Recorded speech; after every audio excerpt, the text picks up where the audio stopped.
Vi skal regne stykket 682 divideret med 2.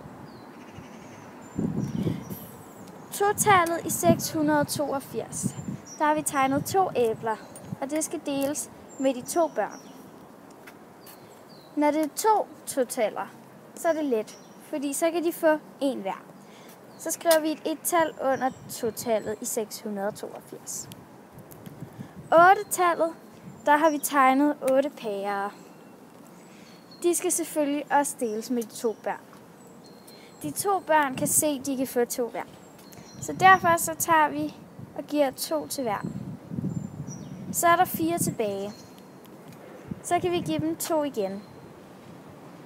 Og så har de fået 4 hver. Så skriver vi et 4-tal under 8-tallet. 6-tallet, der har vi tegnet 6 appelsiner, og de skal også deles med de 2 børn.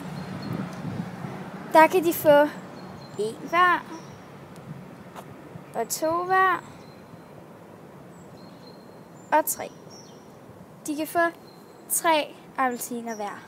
Derfor skriver vi et 3-tal under 6-tallet.